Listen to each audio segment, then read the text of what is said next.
There are 3 rules to surviving a heavy lifting session. 1, keep your core tight. 2, never skip leg day. And 3, trust your spotter. Unfortunately, my spotter was busy checking his phone. The 200-pound barbell slipped, and my life as a premier fitness coach ended with a very embarrassing thud. But instead of waking up in the afterlife, I woke up in the Joseon Dynasty. I was now Lady Ha-jin, the famously frail, chronically ill daughter of a high-ranking minister. And according to the sobbing maid currently clutching my ankles, I was scheduled to be married off to a 60-year-old, heavily perfumed royal advisor by the end of the week. Absolutely not. I didn't survive a barbell to the chest to become some old creep's trophy wife. My twin brother, Ha-sung, was conveniently away at a poetry retreat, so I did what any logical gym rat would do. I stole his identity, packed my bags, and enrolled myself in the Royal Academy for Young Noblemen. To survive here, I couldn't just hide. I had to become the most unappealing, aggressively masculine, dense bro the capital had ever seen. Nobody looks twice at the loud meathead. There was just one major problem. Historical fashion is completely anti-fitness. This silk po has absolutely zero stretch, I grumbled internally, trying to drop into a deep squat. And this gat, it completely throws off my center of gravity. How did anyone build their glutes in the Joseon era? I was so distracted by my lack of mobility that I completely failed to check my blind spot. I stepped back, my shoulder colliding hard with what felt like a solid wall of muscle. The entire courtyard went dead silent. Scholars dropped their brushes. Guards drew their swords. I turned around and found myself staring directly into the terrifying, ice-cold eyes of Crown Prince Lee-won, the Blood Prince, the man notorious for ordering executions over bad tea. He looked at me like I was a bug he was about to step on. Any normal nobleman would have dropped to their knees and begged for mercy. But my coach instincts kicked in. I didn't see a tyrant. I saw a tragedy. "Your Highness," I said, reaching out and giving his left shoulder a firm, assessing slap. The guards collectively stopped breathing. "You've got a great lat spread," I told him earnestly, adjusting his posture. "But your anterior deltoids are overcompensating. You're carrying all the stress of the kingdom in your upper back. If you don't engage your core when you walk, you're going to have massive lumbar issues by 30. I gave his shoulder one last hearty bro-style pat, completely oblivious to the swords pointed at my neck. "Keep the chest up, bro. Good talk." I quickly ran to a quiet, secluded corner of the Royal Academy, then hung upside down from a wooden pavilion beam, doing inverted crunches. I thought I had successfully dodged the executioner's blade. Surely the Crown Prince would write me off as a lunatic and leave me alone. When I heard heavy, deliberate footsteps approaching. Step, step, step. I looked up, technically down since I'm upside down, to see the Crown Prince standing directly in front of me, his arms crossed, looking deadly serious. "Explain the anterior deltoids." A beat of pure silence. Then a loud thud as I lost my grip and fell flat on my back. Okay, so he didn't write me off. It turns out the Blood Prince didn't have any actual friends. Everyone was either trying to assassinate him or flatter him. So when I treated him like a guy who just needed to fix his squat form, he latched onto me like a gym newbie to a personal trainer. Suddenly, I was the royal spotter. We were hanging out every day. And honestly, he was a great listener. That evening, we were sitting on the stone steps of the royal armory as the sun set, passing a heavy clay jug of rice wine back and forth. The prince took a drink and let out a heavy, dramatic sigh. He finally brought up the one topic I actively try to avoid: cardio, also known as romance. "The royal cabinet is suffocating me, Hae-seung," he confessed, staring out at the courtyard.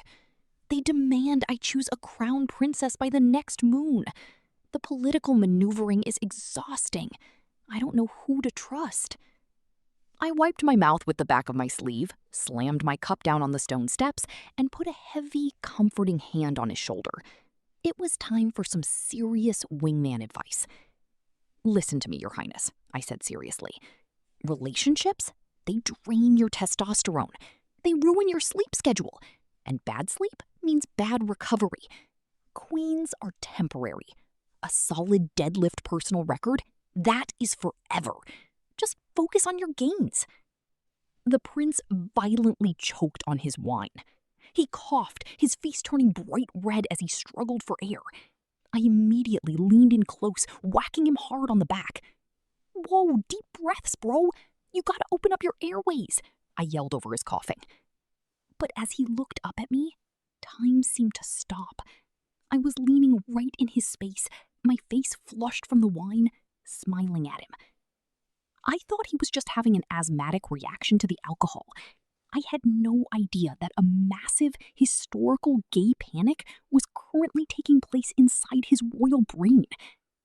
The prince suddenly scrambled backward, putting 5 feet of distance between us. He covered his mouth, his eyes wide with sheer panic, a deep blush spreading all the way to his ears. I must return to my quarters," he stammered, his voice cracking, "to practice the deadlifts." He practically sprinted away, leaving a cloud of dust in his wake. I just sat there alone on the steps, holding the wine jug and looking incredibly confused. Man, I thought, taking another sip, he really needs to work on his cardio. He's totally out of breath. Minister Cho was exactly the kind of guy who skipped leg day and made up for it with political treason. And unfortunately, he was incredibly observant. I was in the dimly lit royal archives, carrying a massive stack of heavy scrolls like I was doing a farmer's carry, when Cho stepped out of the shadows and blocked my path. He had a slick, weasel-like face, and his eyes immediately zeroed in on my neck. He had started noticing 2 major flaws in my disguise. First, I never used the public royal bathhouse. And second, my neck was missing a very specific piece of male anatomy. "Tell me, Scholar Hae-seung," Minister Cho sneered, taking a step closer, "why is it that you never join the men in the hot springs? Are you hiding something treasonous?" I was cornered. He actually reached out to grab my collar. I was bracing myself to drop a 50-pound scroll directly onto his foot and make a run for it, when suddenly a loud gong echoed down the corridor. "His Royal Highness, the Crown Prince approaches! Bow your heads!" a royal guard shouted. Minister Cho cursed under his breath. By strict Joseon law, he had to immediately drop to his knees and press his face completely flat to the floor in a mandatory bow. And the absolute second his eyes were off me, yoink! A strong hand shot out from the slightly open door of a nearby supply closet, grabbed the back of my robe, and yanked me straight into the pitch-black darkness. It was the Crown Prince. He clamped a hand over my mouth and pressed his chest against mine to keep me hidden in the cramped space.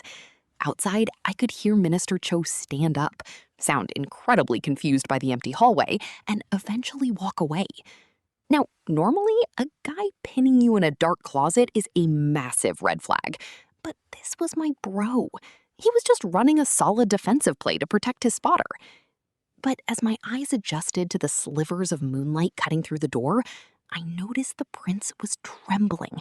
He was sweating profusely, his face was flushed, and his chest was heaving against mine. He looked like he was about to pass out. "Hae-seung," he whispered, his voice strained and breathless as he looked down at my lips, then up to my eyes. We are too close. I cannot think clearly." I looked at him, completely unbothered. I casually reached into my sleeve, pulled out a tough piece of dried boar meat I kept for emergencies, and shoved it directly toward his face. "Your heart rate is spiking, bro," I whispered back. "You're definitely crashing. Here, chew on this dried meat. You need the protein to stabilize your blood sugar." The prince stared at the piece of jerky hovering an inch from his nose. The heavy, dramatic tension in the closet shattered completely. His left eye twitched violently. He didn't take the jerky. Instead, he just rested his forehead against the wooden door and let out the saddest, most defeated sigh I had ever heard. I swear, the man's macronutrients were a complete mess. He was acting so emotional. "Keep your meat, Haesung," he muttered, wiping a hand down his face in pure exhaustion. "Just stay close to me. Do not let Cho corner you again." I grinned and slapped his chest. "Don't worry, Your Highness. We're a team. I've always got your back." After the closet incident, the prince dragged me back to a quiet antechamber attached to his private quarters so I could fix my robes, which had been pulled loose during the scuffle.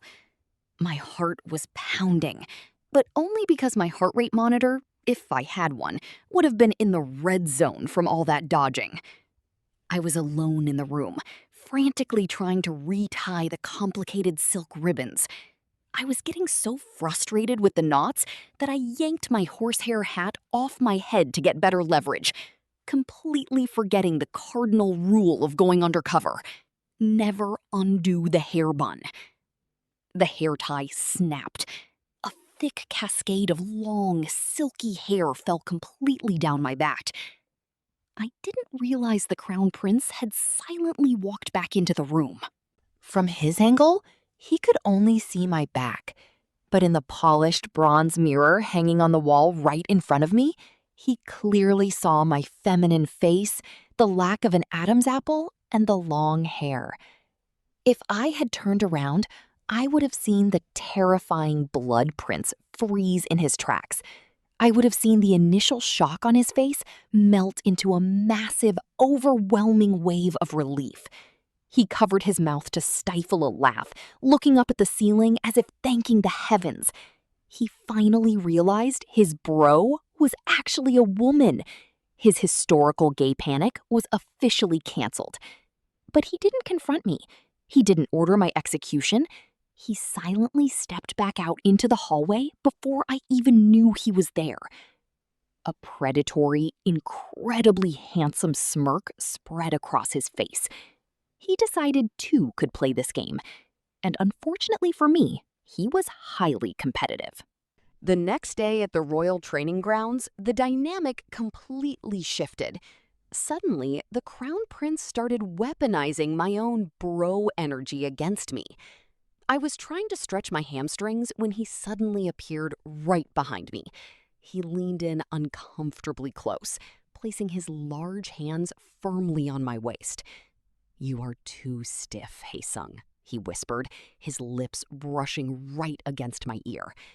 "Let me help you stretch." My eyes went wide. My face flushed bright red. I aggressively scrambled forward, completely tripping over my own feet and crashing into the dirt. I was a master fitness coach, but I was completely out of my depth.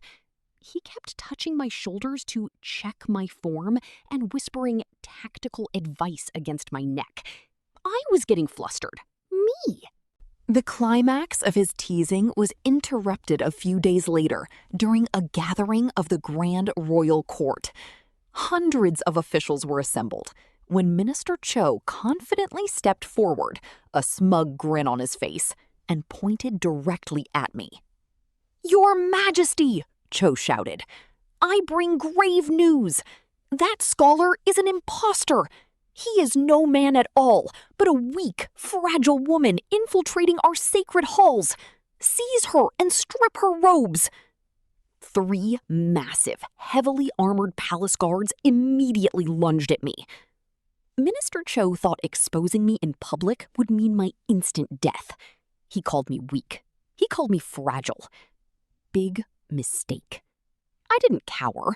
I dropped my stance, grabbed the first armored guard by the arm, and used his own momentum to flawlessly judo throw him over my shoulder. He crashed violently into the other 2 guards, and all 3 of them went down in a heavy, clanking heap of tangled armor. I stood over them, dusting off my hands and flexing my shoulders. The entire royal court stared at me in absolute terrified awe. Fragile? I scoffed, looking at the stunned Minister Cho. Your guards have terrible center of mass. I barely even engaged my lats. Up on the throne, the crown prince stood up. He didn't look angry. He looked like he was fighting the urge to applaud. He silenced the panicked court with a single authoritative wave of his hand. Minister Cho has clearly lost his mind, the prince declared, his voice ringing with absolute finality. Accusing the strongest, most masculine warrior in my court of being a fragile woman? Look at his form.